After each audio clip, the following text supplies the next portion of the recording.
বলবো, যেহেতু কাজের মৌসুম, লম্বা আলোচনা করারও সুযোগ নাই, এক একটা মিনিটের দাম এখন অনেক বেশি।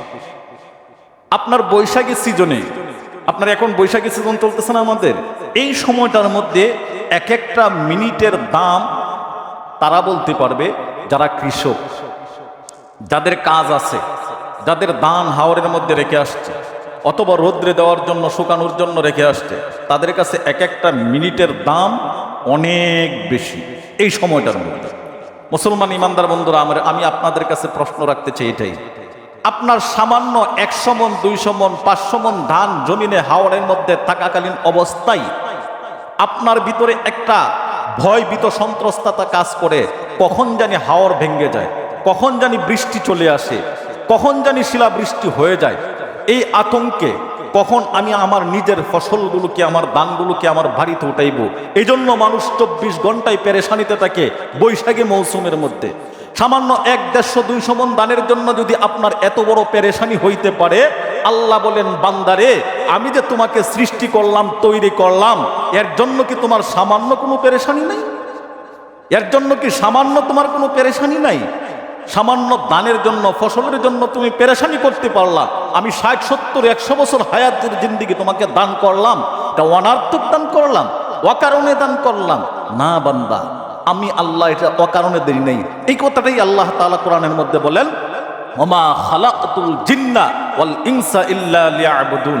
বান্দা, তুমি ভাবতেছো এই সময়টুকুকে আমি আল্লাহ অপ্রয়োজনীয় দিছি, অকারণে দিছি? না, আল্লাহ বলেন ইল্লা লিয়াবুদুন, আমি ইবাদতের জন্য তোমাকে এই সময়টুকু বাইন্ডিং করে, প্যাকেটিং করে দিয়ে দিলাম।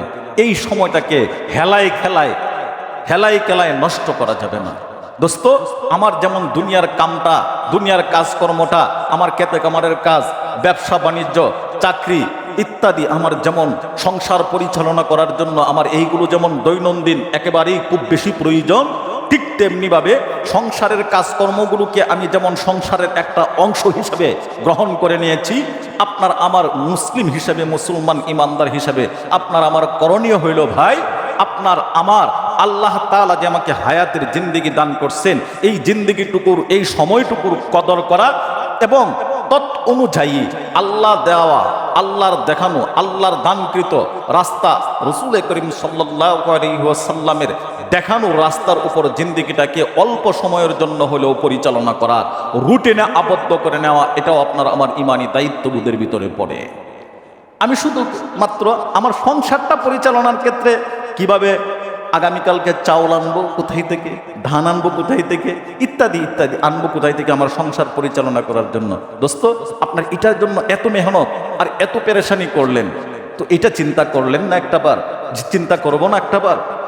মৃত্যুর পরে আল্লাহ যা আমাকে তৈরি করলেন, আমি তো এই জামানায় এখন আসি দুনিয়াতে, আগামীকালকে থাকবো না, আর আগামীকালকে যখন আমি থাকবো না, আমি ডেড বডি হয়ে যাব, লাশ হয়ে যাব, আমাকে যখন কবরের মধ্যে রেখে দেওয়া হবে, প্যাকেটিং করিয়া, বাইন্ডিং করিয়া, অল্প কিছু কাপড় দিয়া, উপরে বাঁশের চাউনি দিয়া আমাকে যখন ওই কবরের ভিতরে দাফন করে দেওয়া হবে, সেই কবরতেই কি যে আমার অনাদিকাল অনন্ত অসীমকাল আমার জন্য অপেক্ষা করতেছে, সেই জায়গার জন্য সামান কি তৈরি করলাম, সেই জায়গার জন্য পুঁজি কি তৈরি করলাম?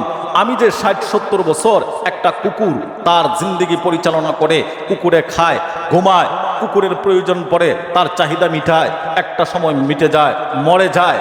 ও মুসলমান, আমিও যদি সেই কুকুরের মতো খাইলাম আর ঘুমাইলাম, জিন্দেগি পরিচালনা করলাম, বাট আল্লাহ যে কারণে, যেই কাজের জন্য, মূল কাজের জন্য আমাকে আপনাকে পাঠাইলেন, সেই কাজটাই আমি করলাম না, বলেন তো একটা হাইওয়ান জানোয়ারের মধ্যে আর আমার মধ্যে পার্থক্যটা আমি রাখলাম কোথায়?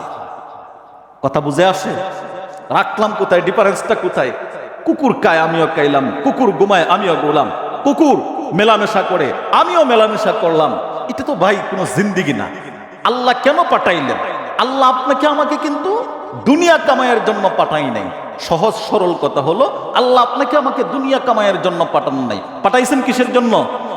ইবাদতের জন্য। এটা আমার কথা না, আল্লাহ তাআলার কথা। আল্লাহ এই কথাটাই কোরআনের মধ্যে বলতেছেন, আমি আমার বান্দা মানুষ এবং জিন, এই দুই জাতিকে আমি পাঠাইছি আমার ইবাদত করার জন্য, গোলামি করার জন্য। এবার মানুষ এই দুনিয়াতে আইসা তখন আল্লাহ তাআলার ইবাদত থেকে সে মুখ ফিরাইয়া নেয়।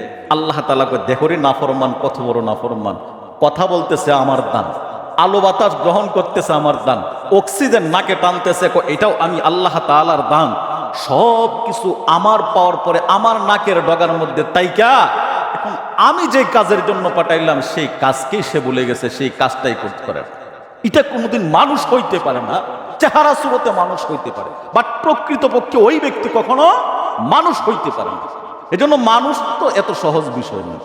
আল্লাহ তাআলা মানুষদেরকে সর্বশ্রেষ্ঠ জাতি দান করলেন, সৃষ্টি জগতের শ্রেষ্ঠত্ব দিলেন। ও ভাই, এদিকে মানুষ খালি দুই পায়া, মানুষ খালি পা হাত পা থাকলে, চোখ কান থাকলে, নাক গলা থাকলেই কি মানুষ হওয়া যায়? না, মানুষ হওয়ার জন্য কিছু সিফতের প্রয়োজন হয়, কিছু গুণের প্রয়োজন হয়। দোস্ত, গুণ কি? গুণ হইল আল্লাহ তাআলার দিকে যখন আমি আপনাকে, আমার নিজেদেরকে, আমি আপনাদেরকে, আমরা সবাই যখন আল্লাহ তাআলার দিকে আত্মসমর্পণ করে নিব, আল্লাহর হুকুমের বাহিরে আমি কোনো কাজ করব না, আল্লাহর হুকুম ছাড়া কোনো কাজ করব না, কোনো পথে চলব না, রাসূল করিম সাল্লাল্লাহু আলাইহি ওয়াসাল্লামের দেখানো রাস্তা ব্যতীত অন্য কোনো রাস্তা অবলম্বন করব না।